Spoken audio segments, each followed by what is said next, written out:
Olá, pessoal, tudo bem? Professora Alessandra Vieira aqui do curso CPC e vamos então a um aulão, né? A nossa mega revisão para o pessoal que está se preparando o concurso da fase.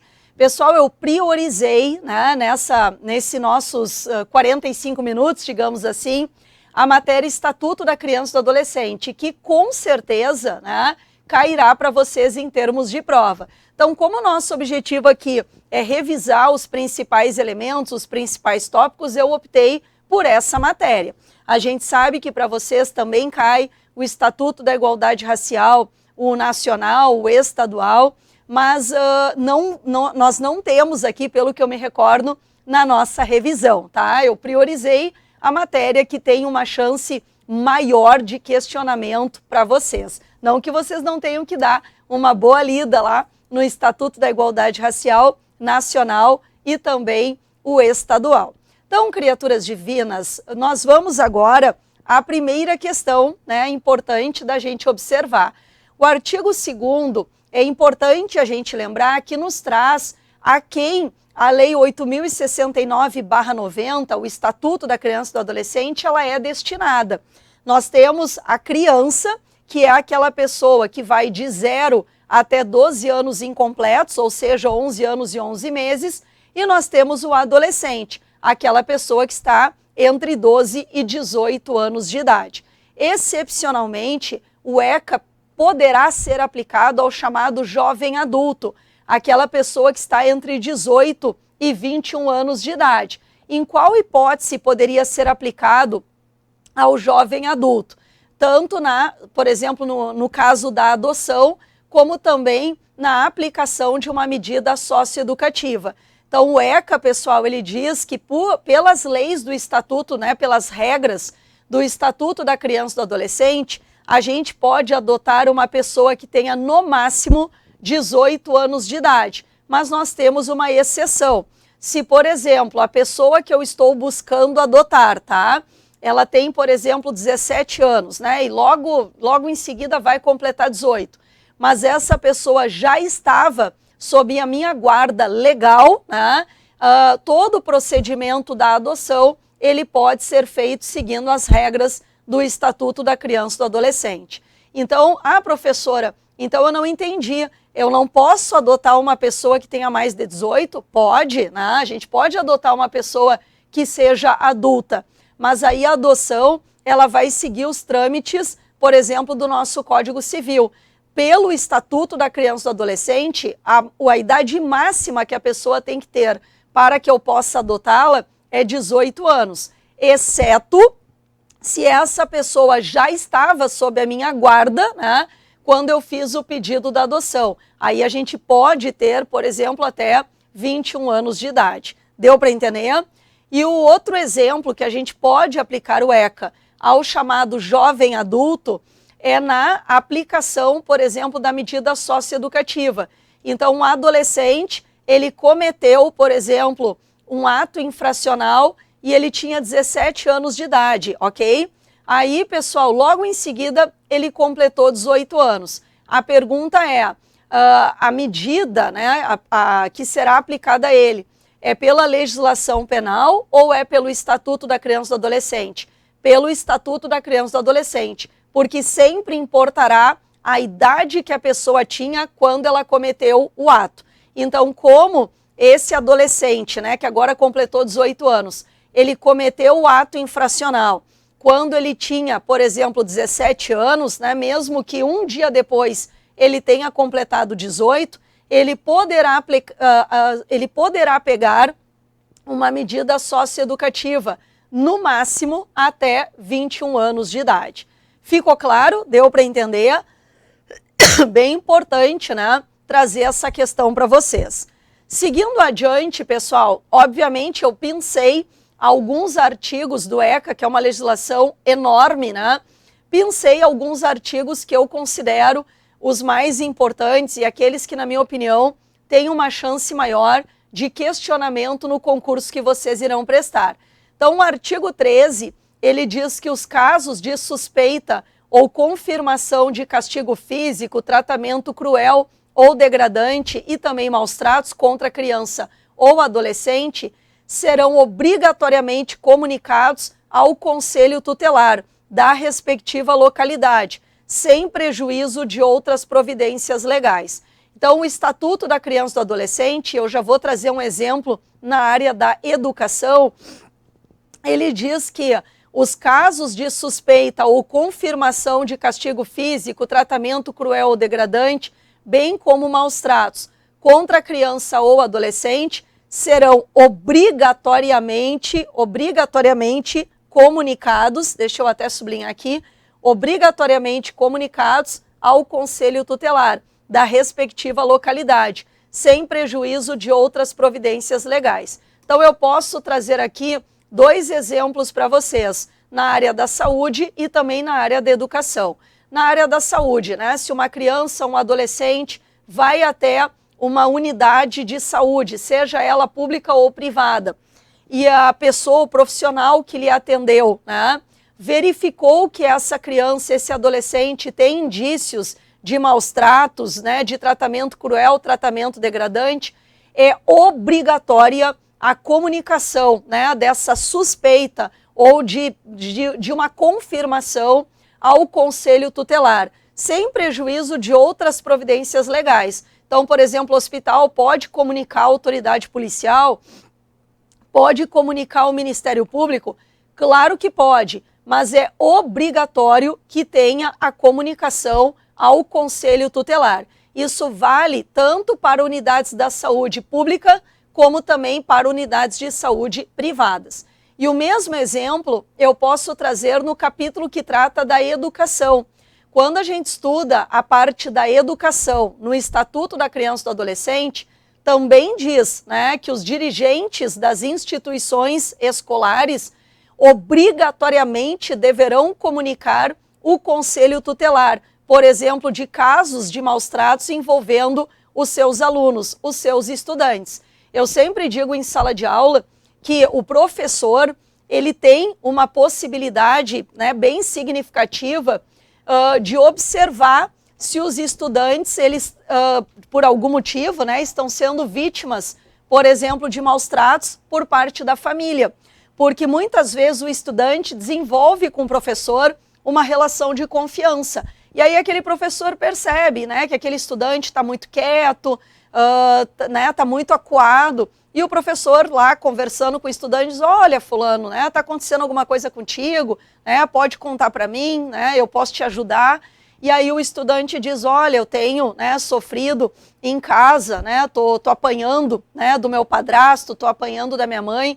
E aí esse professor vai comunicar à direção da escola, que tem a obrigação legal de levar isso ao conhecimento do Conselho Tutelar, tá? Então, por isso que eu coloquei aqui, pessoal, o artigo 13 na nossa revisão, porque isso vale para qualquer área, né? Na área da saúde, na área da educação, se qualquer pessoa tiver conhecimento, né, tiver uma suspeita ou até uma confirmação de castigo físico, tratamento cruel, degradante, né, maus tratos, envolvendo criança ou adolescente, deverá levar essa informação ao Conselho Tutelar, sem prejuízo de outras providências, como eu falei, comunicar uma autoridade policial ou Ministério Público. Uma coisa não exclui a outra.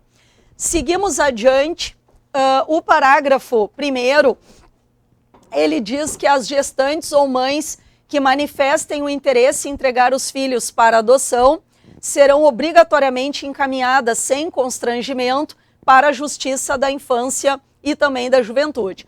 Então eu digo para vocês, pessoal, que se vocês assistiram, né, às aulas teóricas, vocês devem lembrar que aparece ao longo, em vários momentos aparece na nossa legislação, no Estatuto da Criança e do Adolescente, o fato de que uma gestante ou até mesmo uma mãe, né, porque o bebê já nasceu, pode manifestar o desejo de entregar o seu filho para adoção. E não deve essa conduta, pessoal, ser criminalizada.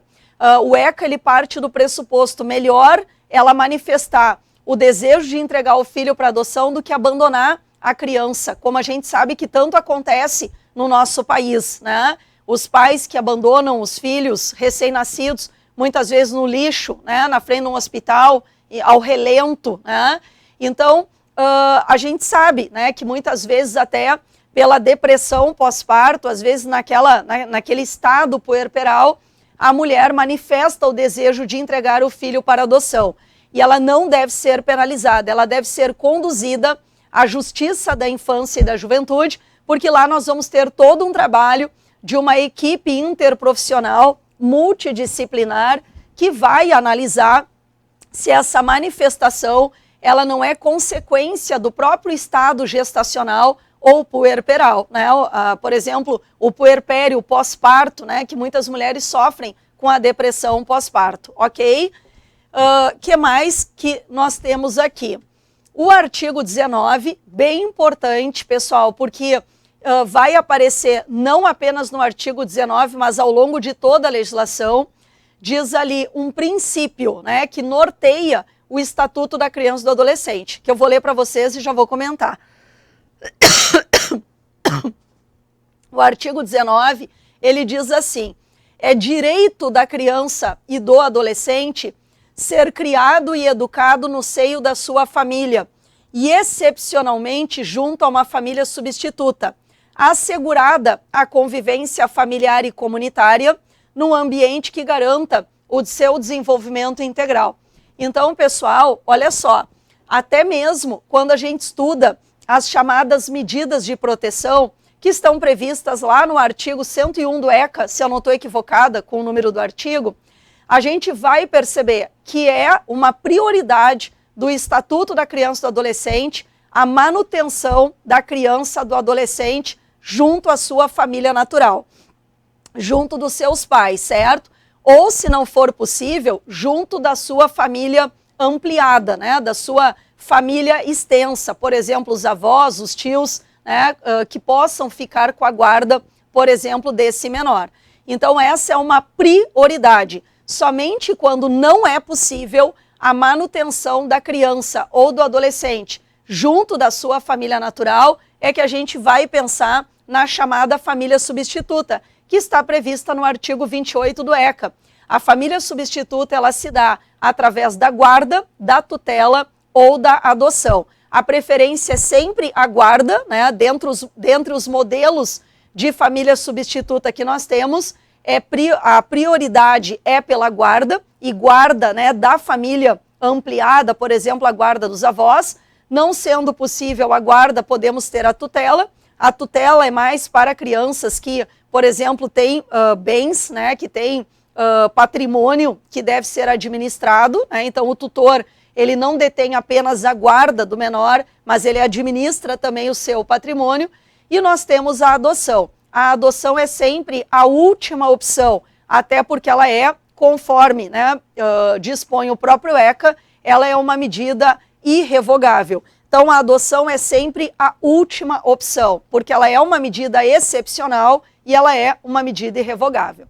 O que mais que nós temos aqui? O parágrafo 1º, ele diz que toda criança ou adolescente que estiver inserido em programa de acolhimento familiar ou acolhimento institucional terá a sua situação reavaliada no máximo a cada 3 meses, devendo a autoridade judiciária competente, com base no relatório elaborado por uma equipe interprofissional ou multidisciplinar, decidir de forma fundamentada pela possibilidade da reintegração familiar ou pela colocação na família substituta, em qualquer das modalidades previstas no artigo 28 do ECA, a guarda, a tutela ou a adoção. Então a ideia, pessoal, é que a criança ou adolescente que por alguma razão foi afastado, por exemplo, do convívio familiar, muitas vezes por maus tratos ou até por abusos, né, abusos até de natureza sexual cometido dentro do próprio núcleo familiar, essa criança, esse adolescente, até como uma medida de proteção, pode ir para um acolhimento institucional ou para o acolhimento familiar. O acolhimento familiar, isso também é importante trazer para vocês, ele tem prioridade, né, sobre o acolhimento institucional, porque parte-se do pressuposto melhor estar junto de uma família do que estar no âmbito de uma instituição, né, onde nós vamos ter várias crianças, ter vários adolescentes. No acolhimento familiar, o olhar para aquela criança ou para aquele adolescente, ele é um olhar mais individualizado. O que diz o ECA, pessoal, e que pode cair na prova para vocês, é que essa situação de acolhimento institucional ou acolhimento familiar é uma situação temporária, né? E é uma situação temporária que deve servir, é uma situação temporária, transitória, e que deve servir como uma forma de reintegração da criança ou adolescente ao seu núcleo familiar, ou então, se o juiz entender que não há possibilidade, para colocação numa família substituta, né, através ali do que dispõe o artigo 28 do ECA. Mas o que é importante a gente observar no parágrafo 1º? Que a situação da criança ou adolescente que está em acolhimento familiar ou em acolhimento institucional deverá ser reavaliada a cada 3 meses, né? Então nós vamos ter um relatório elaborado pela equipe que trabalha a serviço, né, da Vara da Infância e da Juventude, que vai elaborar ali um relatório, uma equipe de vários profissionais, né, que trabalham em diferentes áreas, digamos, o psicólogo, assistente social, por aí vai, vão elaborar esse relatório que vai servir como base para a decisão que o juiz irá tomar. Se a criança ou adolescente retorna para a sua família natural ou se realmente será colocado numa família substituta, certo? Então, a cada 3 meses, né, a gente tem que ter digamos, uma análise da situação daquele menor. O parágrafo 2º, super importante também, ele diz que a permanência da criança ou adolescente que estiver em acolhimento institucional não pode se prolongar por mais de 18 meses, salvo comprovada necessidade que atenda ao seu superior interesse, devidamente fundamentada pela autoridade judiciária. Então, quando uma criança ou um adolescente vai para um acolhimento institucional, a permanência na instituição não poderá se prolongar por mais de 18 meses, certo, pessoal?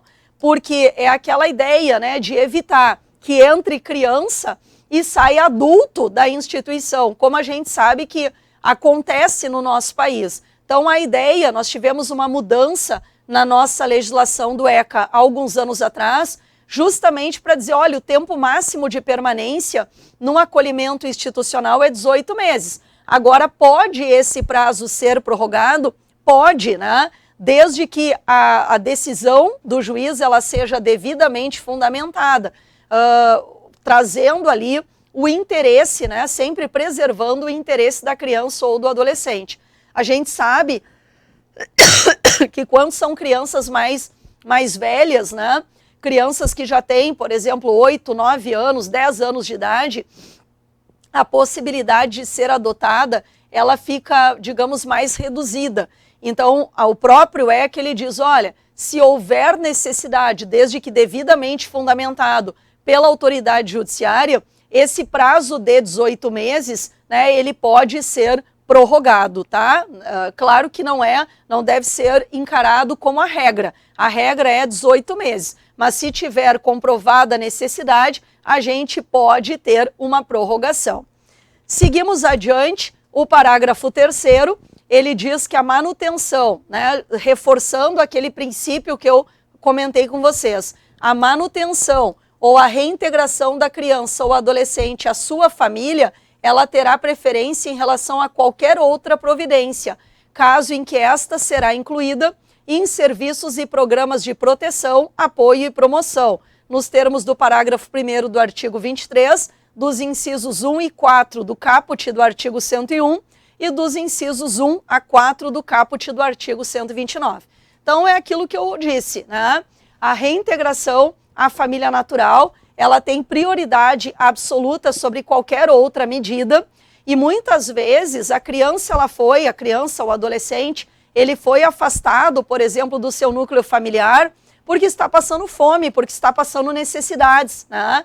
E a nossa lei, pessoal, ela entende que a carência de recursos não é motivo suficiente para a destituição do poder familiar e, portanto, o encaminhamento a uma família substituta, por exemplo, pela adoção.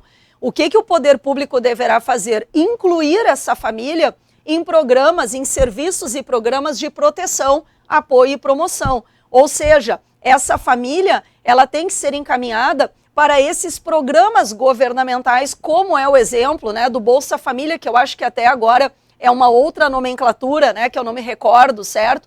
Mas o que é importante não é o nome do programa, são esses programas governamentais, né, que trazem ali subsídios, valores que são pagos a famílias carentes, para evitar, obviamente, uma situação de miserabilidade, certo? Então, sempre a prioridade é pela manutenção da criança ou adolescente na sua família natural. A colocação na família substituta sempre deverá ser considerado como uma última opção. E se o motivo, como eu disse, que levou o afastamento da criança ou do adolescente da sua família natural é a carência financeira, né? A criança está passando fome, está passando necessidades, essa família deverá ser incluída em programas de proteção, apoio e promoção. Bom, visto isso aqui, o parágrafo 4º, deixa eu só dar uma olhadinha aqui, pessoal, tá? O parágrafo 4º, ele diz que será garantida a convivência da criança ou adolescente com a mãe ou o pai privado de liberdade por meio de visitas periódicas promovidas pelo responsável ou nas hipóteses de acolhimento institucional pela própria entidade responsável, independentemente de autorização judicial. Então, esse tópico aqui ele é bem importante, né? A criança ou adolescente tem o direito de conviver com o pai, tem o direito de conviver com a mãe, ainda que esta pessoa esteja privada da sua liberdade. E essa visitação, ela deverá ocorrer sem a necessidade de uma autorização judicial, independentemente de uma autorização judicial. É uma excelente questão para aparecer no concurso de vocês, porque normalmente, né, nas provas eles vão dizer que essa visitação ao pai ou à mãe que está privado da liberdade está condicionado a uma autorização judicial. E a gente observa aqui que é o contrário, independentemente de autorização judicial. O parágrafo 5º diz que será garantida a convivência integral da criança com a mãe adolescente que estiver em acolhimento institucional. Então, muitas vezes, né, a própria mãe é adolescente e ela está em acolhimento institucional. E aí o parágrafo 5º ele diz, olha, será garantida a convivência integral desta criança com esta mãe, né, ainda que esteja em acolhimento institucional. O parágrafo 6º ele complementa, dizendo que a mãe adolescente, ela deverá ser assistida, né, ela será assistida por uma equipe especializada multidisciplinar. Bom, visto isso aqui, eu separei para vocês uma parte que eu considero muito possível, pessoal, de questionamento na prova, que é a parte do ato infracional, tá? Então, o artigo 103, ele diz que considera-se ato infracional toda conduta descrita como crime ou como contravenção penal. Então, é importante a gente lembrar, criança, adolescente não cometem crime. Se a conduta praticada pela criança ou pelo adolescente, né, lá na legislação penal, ela é classificada como crime ou como contravenção penal, no ECA nós temos uma outra nomenclatura. Essa criança ou esse adolescente praticou um ato infracional. Lembrando, pessoal, que a criança, né, que vai de 0 até 12 anos incompletos, quando pratica um ato infracional, só pega medidas de proteção, tá? Tão somente medidas de proteção. Já o adolescente, que é aquele que vai de 12 até 18 anos, sendo que excepcionalmente pode ser aplicada a medida socioeducativa até 21 anos de idade, né? É só para adolescentes, tá? Então o adolescente ele pode pegar tanto uma medida de proteção quanto a medida socioeducativa. A criança, só medidas de proteção. Seguimos adiante. Artigo 104 também vale a pena lembrar, né? São penalmente inimputáveis os menores de 18 anos, que estão sujeitos às medidas previstas nessa lei. Então, como eu disse para vocês, né, de 0 até 18 anos, cometer um ato infracional, nós vamos ter a aplicação das regras do Estatuto da Criança e do Adolescente. De 0 até 12 anos incompletos, apenas medidas de proteção. De 12 até 18 anos, né, excepcionalmente podendo ir até 21, apenas medida socioeducativa. E na verdade não é apenas, né? O adolescente ele pode ter tanto a medida de proteção, como ele pode ter medida socioeducativa também. O parágrafo único, ele diz que sempre deverá ser considerada a idade do adolescente, a data do fato. Então, se quando ele praticou o ato infracional, ele tinha 17 anos, tá? E um dia depois ele fez aniversário e completou 18 anos, igual ele responderá pelo Estatuto da Criança e do Adolescente. Sempre importa a idade que a pessoa tinha quando ela praticou o fato. Ah, cometeu o fato, tinha 11 anos, né? E aí um dia depois fez 12 anos. Bom, mas se tinha 11 anos, até 11 anos e 11 meses, apenas medidas de proteção. Seguimos adiante. Artigo 105. Ele vai trazer o que eu acabei de comentar com vocês. Quando o ato infracional ele for praticado por criança, nós vamos ter aplicação das medidas previstas no artigo 101. Então, o artigo 101, ele trata das chamadas medidas de proteção. Então, criança não pega medida socioeducativa, apenas medidas de proteção. Como, por exemplo, né, encaminhamento aos pais ou responsável através de um termo, né, um termo ali onde a pessoa vai se comprometer por aquela criança, né, por aquele adolescente, tá? Um termo de responsabilidade. Então, nós temos lá no artigo 101 várias medidas de proteção, entre elas, né, já bem na parte final, a colocação, por exemplo, num acolhimento institucional, acolhimento familiar, encaminhamento à família substituta, encaminhamento, né, por exemplo, a programas que tratam, né, de pessoas que tenham vícios de alcoolismo ou vícios de drogas. Tudo isso está previsto no artigo 101. Criança, só medida de proteção. O artigo 106, também importante da gente relembrar, nenhum adolescente será privado da sua liberdade, salvo, né, em caso de flagrante ato infracional ou através de uma ordem escrita e fundamentada da autoridade judiciária competente. E o parágrafo único complementa dizendo: o adolescente ele tem o direito, isso está previsto na própria Constituição Federal, que vale para todas as pessoas, né? O adolescente ele tem o direito à identificação dos responsáveis pela sua apreensão, devendo ser informado acerca dos seus direitos. Então, como eu sempre digo em sala de aula, né? Às vezes a gente vê as pessoas comentarem assim: ah, tem um adolescente que está no centro de uma cidade, né? Enfim, eu ia dizer de uma grande cidade, mas em qualquer cidade, né? Que ele está cometendo delitos, ele está roubando as pessoas, né? Está furtando objetos das pessoas, tá? Tem diferença entre furto e roubo, né? Isso está descrito lá no Código Penal, tá? E aí as pessoas dizem assim: não adianta prender esse adolescente, porque 1 hora, 2 horas depois ele está nas ruas de novo. E essa frase ela está correta, porque ou esse adolescente ele é pego, né, em flagrante ato infracional, então a autoridade policial, por exemplo, pegou ali na hora, né, que ele estava praticando, por exemplo, o ato infracional, ou ele poderá ser, por exemplo, privado da sua liberdade se nós tivermos, né, uma ordem judicial emitida, obviamente, pela autoridade judiciária competente, né?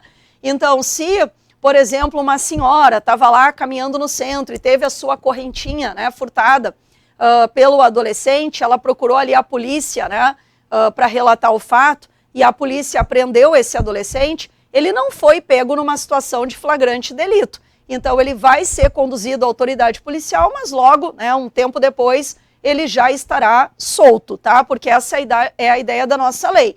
Ele só poderá ser privado da liberdade, por exemplo, com uma medida de internação, se ele for pego, né, em flagrante ato infracional, ou se nós tivermos uma ordem escrita e fundamentada da autoridade judiciária competente. E o parágrafo único, ele diz que o adolescente tem o direito da identificação dos responsáveis pela sua apreensão, devendo ser informado dos seus direitos. Isso é importante, pessoal, porque a gente sabe que na apreensão pode ter algum abuso e o adolescente, assim como todas as pessoas, tem o direito até de ingressar com uma ação judicial em virtude desse abuso que foi cometido. O artigo 107, ele diz que a apreensão de qualquer adolescente e o local em que ele se encontra recolhido deverá ser incontinenti, significa dizer imediatamente, né, comunicado à autoridade judiciária competente e à família do apreendido ou a pessoa por ele indicada. Então, não é assim, deverá ser informado em até 24 horas a família, que eles gostam de colocar em prova, que daí o candidato se confunde. Não, não é em até 24 horas. Deverá ser comunicado incontinenti. Significa dizer imediatamente deverá ocorrer essa comunicação, né?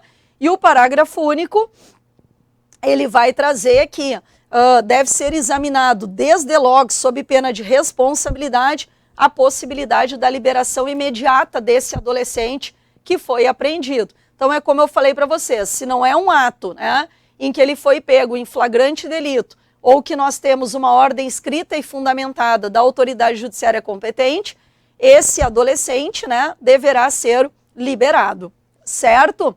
Artigo 108, ultra, mega, master importante. Se tem um artigo que eu tenho a expectativa de que venha aparecer para vocês, é o artigo 108. Ele diz ali, a internação antes da sentença, ela poderá ser determinada pelo prazo máximo de 45 dias, certo? Então, a gente pode ter o que nós chamamos de internação provisória, né? Quando o ato infracional que está sendo atribuído ao adolescente, a autoridade judiciária ela tem elementos muito fortes, né, de autoria, indícios de autoria e da própria materialidade do fato. E aquele ato infracional, ele é um ato infracional muito grave. Se aquele adolescente, por exemplo, ficar solto, há um risco até à sua própria integridade física, né? Por exemplo, o adolescente praticou o que está descrito na legislação criminal como crime de homicídio, tá? Então, podemos ter uma internação provisória antes da sentença que aplicará, por exemplo, uma medida socioeducativa. Mas essa internação provisória, ela será estabelecida no prazo máximo de 45 dias, tá? Não pode ultrapassar o prazo de 45 dias. Parágrafo único diz que a decisão deverá ser fundamentada e basear-se em indícios suficientes de autoria, materialidade, como eu exemplifiquei, né, para vocês, demonstrada a necessidade imperiosa dessa medida. Então, essa internação provisória, ela sempre deve ser vista de uma forma excepcional, né? Olha, é muito arriscado deixar esse adolescente solto, né, porque o ato que ele cometeu causou uma grande comoção na sociedade e ele pode, né, sofrer alguma retaliação que pode levar até a um agravo contra a sua própria vida. Então, até para a sua proteção, é melhor que seja determinada essa internação provisória. Mas isso só em situações muito, muito graves, tá, pessoal? Não é em qualquer hipótese que vai ser aplicada a medida de internação, que dirá a internação provisória. O artigo 109, ele diz que o adolescente que estiver civilmente identificado não será submetido à identificação compulsória pelos órgãos policiais, né, de proteção e também judiciais, salvo para efeito de confrontação, havendo uma dúvida fundada. Então, a ideia da nossa lei, do nosso ECA, que é exatamente o que está disposto na própria Constituição Federal. Se o adolescente que foi apreendido, ele está, por exemplo, com a sua carteira, né, de identificação, com a sua carteira de identidade, ele não precisa passar por uma identificação compulsória. Por exemplo, uma fotografia, né, as digitais, tá, que é o que a gente chama de identificação forçada, identificação compulsória, ok? Agora, se ele tem, junto dele, 3 carteiras de identificação com a foto dele com nomes diferentes, então há uma dúvida, né? Precisamos dessa confrontação com uma outra forma de identificação, né, que pode ser, por exemplo, as digitais. O artigo 110, ele diz que nenhum adolescente será privado da sua liberdade sem que nós tenhamos o devido processo legal e que seja observado nesse devido processo legal tanto o contraditório quanto a ampla defesa, né? O adolescente tem todo o direito de fazer toda a prova necessária, né, à sua inocência, tá? O artigo 111, ele traz aqui as garantias que são dadas, né, por exemplo, ao adolescente que tenha praticado um ato infracional.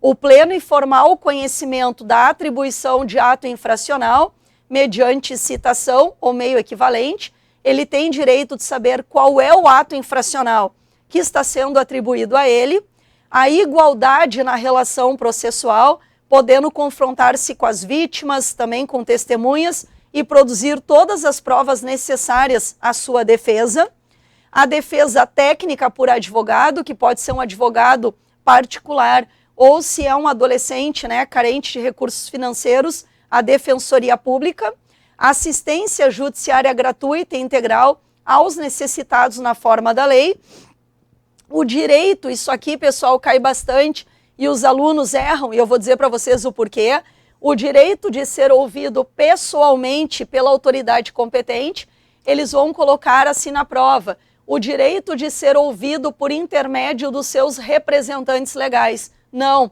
é o direito de ser ouvido pessoalmente, tá? Pela autoridade competente. O direito de solicitar a presença dos pais ou responsáveis em qualquer fase do procedimento. É um direito, né, que é dado, por exemplo, ao adolescente que praticou um ato infracional. Já o artigo, pessoal, 112, que ele é bem importante também, ele nos traz ali todas as medidas socioeducativas que podem ser aplicadas ao adolescente. Lembrando que o adolescente pode pegar não apenas uma medida socioeducativa, como também uma medida de proteção. Então, nós temos aqui todas as modalidades previstas no ECA. Verificada a prática do ato infracional, a autoridade competente poderá aplicar ao adolescente, né, somente ao adolescente, as seguintes medidas. A advertência, que seria a medida mais branda, tá? Obrigação de reparar o dano, prestação de serviços à comunidade, liberdade assistida, a inserção no regime de semi-liberdade, a internação em regime educacional, em estabelecimento educacional, e qualquer uma das medidas previstas no artigo 101, inciso 1 a 6, que são as chamadas medidas de proteção.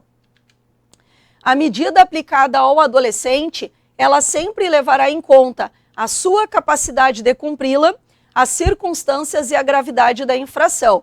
Então, isso sempre tem que ser levado em consideração, né? Se o que o adolescente cometeu não é algo tão grave, então a gente tem que levar em consideração a gravidade do ato, por exemplo, optando por uma medida de advertência, né? E também a capacidade do adolescente de cumprir a medida de proteção. Por exemplo, se é um adolescente que tem uma deficiência, por exemplo, de natureza mental. Então, a gente também tem que levar em consideração a capacidade do adolescente de cumprir aquela medida socioeducativa que está sendo imposta a ele. Em hipótese alguma, sob pretexto algum, será admitida a prestação de trabalhos forçados. Isso, obviamente, é proibido na própria Constituição Federal, né? Vale para qualquer pessoa, que dirá, por exemplo, para o adolescente. O parágrafo 3º, ele diz que se for um adolescente, né, que tenha uma doença ou uma deficiência de natureza mental, essa pessoa deverá receber um tratamento individual e especializado em um local que seja adequado à sua condição. Bem importante também. Então, pessoal, eu vou falar rapidamente, deixa eu só ver aqui se eu coloquei, sobre as medidas, né, socioeducativas que nós temos, tá? Não sei se vai dar tempo, né, de falar sobre todas, mas dentro do tempinho que nós temos eu vou trazer o máximo de informações, né, que for possível. Porque até pela natureza do concurso que vocês vão prestar, tenho para mim que é uma parte do ECA que tem muita chance de aparecer para vocês. Por isso que eu priorizei o ECA no nosso aulão, tá? a medida da advertência, né? Ela está prevista no artigo 115, é a medida, como eu falei para vocês, a mais branda, né, que nós temos, e ela nada mais é do que uma admoestação verbal, né? Alguns professores dizem assim, a famosa mijada, né?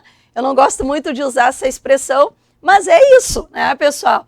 É uma admoestação verbal que será reduzida a termo e também assinada. Então, o adolescente, né, ele vai ser advertido. Olha, o que tu fez não está certo, agora tu está recebendo uma advertência, né, mas se caso tu venha a praticar isso de novo, a medida a ser aplicada poderá ser diferente. Então, sempre a gente tem que levar em consideração o caráter pedagógico, né, para que a pessoa entenda. O adolescente é uma pessoa em desenvolvimento, é uma pessoa em formação.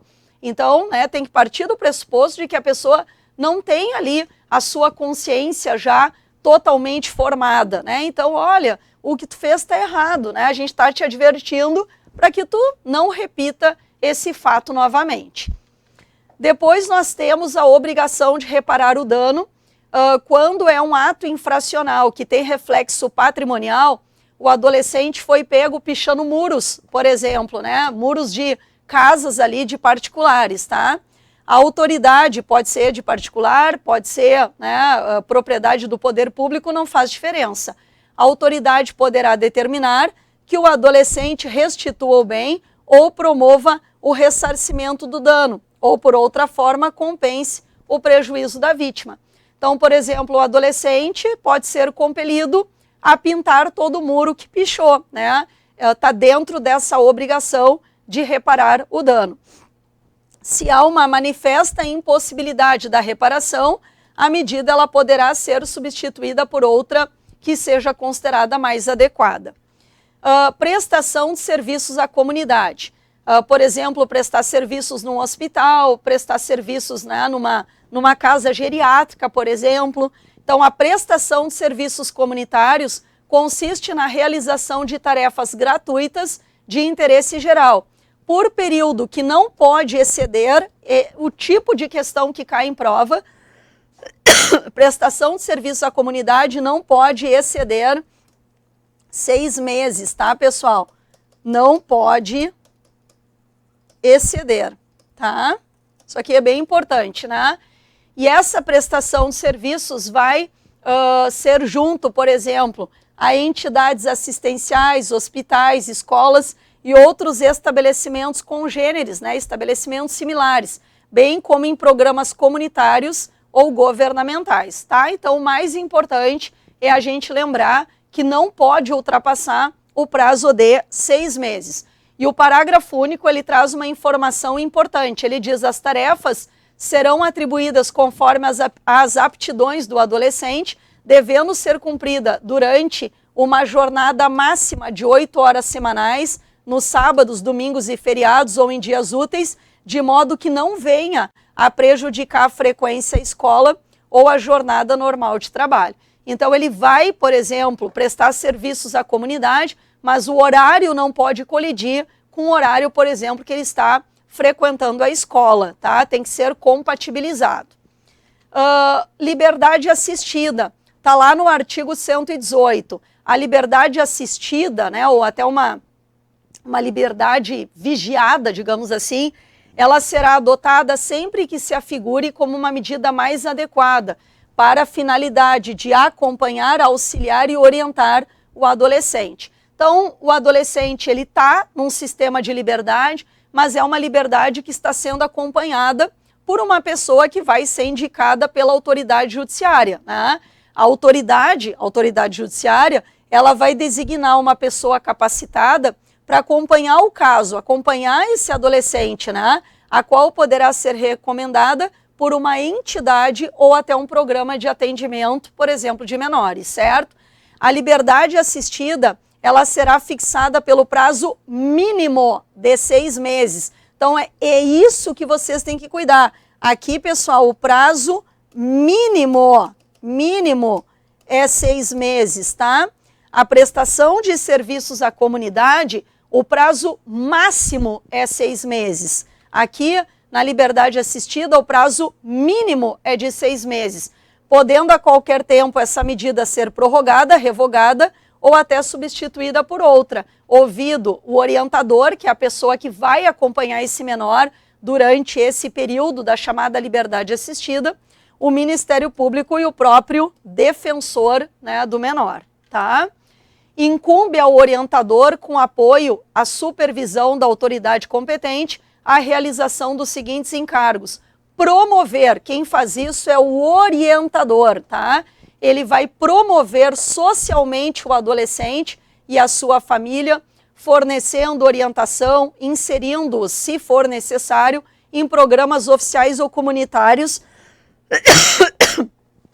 de auxílio e também de assistência social. Ai, pessoal, me desculpem, tô bem gripada, tossindo bastante, né, e é uma coisa que ele não consegue controlar, tá? Incumbe também ao orientador supervisionar a frequência, o aproveitamento escolar do adolescente, promovendo inclusive a sua matrícula, diligenciar no sentido da profissionalização do adolescente e da sua inserção no mercado de trabalho, e apresentar, né, por exemplo, ao juiz um relatório do caso, tá? Já nos encaminhando, então, né, tem mais, tem a semi-liberdade e tem a internação. Vou falar rapidinho que daí a gente conseguiu dar uma olhada em todas. A semi-liberdade, né, ela está entre a liberdade assistida e entre a medida de internação. Então, na semi-liberdade, né, pode ser determinada essa medida desde o início ou até como uma forma de transição para a medida da liberdade, tá? Possibilitada a realização de atividades externas independentemente de autorização judicial. Isso aqui é mega, ultra, master importante, porque eles vão colocar no concurso de vocês que no regime da semi-liberdade, o adolescente só poderá cumprir atividades externas, né, se tiver autorização judicial, e é independentemente de autorização judicial. São obrigatórias a escolarização, a profissionalização, devendo sempre que possível utilizar os recursos que existem na própria comunidade, né? Então não é porque ele está num sistema de semi-liberdade que ele vai ser afastado da escolarização ou da profissionalização, porque sempre a gente tem que lembrar o caráter pedagógico, educativo das medidas socioeducativas, certo? Para que ele não venha a praticar esse fato novamente, nem na sua adolescência e nem na sua fase adulta. No caso da semi-liberdade, a medida não comporta prazo determinado, aplicando-se no que couber as disposições relativas à internação. Então aqui a gente não tem um prazo mínimo ou um prazo máximo, né? A gente sempre vai respeitar a idade do adolescente, lembrando que não pode ultrapassar os 21 anos de idade. Por isso que diz, aplicando-se no que couber as disposições relativas à internação. Para terminar, pessoal, a medida de internação, que é a mais rigorosa de todas, né? Que vai implicar numa restrição à liberdade daquele adolescente, né? Aí ele tem que ter cometido um fato muito grave que vai levar à necessidade de uma privação da liberdade dele. Então diz aqui que a internação é uma medida privativa da liberdade, sempre sujeita aos princípios da brevidade, à excepcionalidade e o respeito à condição peculiar de pessoa em desenvolvimento. Então, mesmo que ele tenha praticado um ato que na legislação criminal ela é tida como homicídio, nós não vamos ter aqui a pena que é dada ao crime de homicídio, né? Nós vamos ter aqui, por exemplo, né, por conta da gravidade, provavelmente uma medida de internação, mas essa medida de internação ela não pode ultrapassar os 21 anos de idade, né? Então não vai ser a mesma pena que é dada ao homicídio na legislação criminal, tá? Na internação, será permitida a realização de atividades externas, mas aqui, a critério da equipe técnica, então é a equipe técnica, né, da entidade voltada para menores, vai analisar se vale a pena ele praticar atividades externas à instituição, e aí a gente ainda pode ter uma determinação judicial em contrário. A justiça pode dizer, ele não pode praticar atividades externas, tá? Então aqui a justiça ela pode proibir, até por questões de segurança do próprio adolescente. A medida não comporta prazo determinado, devendo a manutenção ser reavaliada mediante decisão fundamentada no máximo a cada 6 meses. Então, se o adolescente ele já pegou uma medida de internação, a cada 6 meses, né, deve essa medida ser reavaliada, tá? Em nenhuma hipótese, o período máximo de internação excederá 3 anos. Então, não pode, pessoal, ultrapassar os 21 anos de idade, como a gente vai ver no parágrafo 5º, e em nenhuma hipótese a internação pode superar o prazo de 3 anos. Por isso que eu falei para vocês, né? Pode ter praticado um crime descrito lá, um ato descrito como crime de homicídio. Não vai pegar a pena que é dada pela nossa legislação criminal. O máximo que pegará é 3 anos de internação. Atingido o limite estabelecido no parágrafo anterior, o adolescente deverá ser liberado, colocado em regime de semiliberdade ou de liberdade assistida. A liberação será compulsória aos 21 anos de idade. Certo, pessoal? Então, criaturas divinas, finalizamos aqui. Espero que vocês tenham gostado dessa revisão para o concurso de vocês. Tenho certeza que vai aparecer para vocês o Estatuto da Criança e do Adolescente. E não deixem, pessoal, de dar uma olhadinha na nossa legislação da igualdade racial, tanto nacional quanto estadual, que pode, claro, ter uma questão lá no concurso que vocês irão prestar. Então, um grande beijo a todos vocês e os votos de que vocês gabaritem aí todas as questões, né, do concurso que irão prestar. Beijo, pessoal, até a próxima!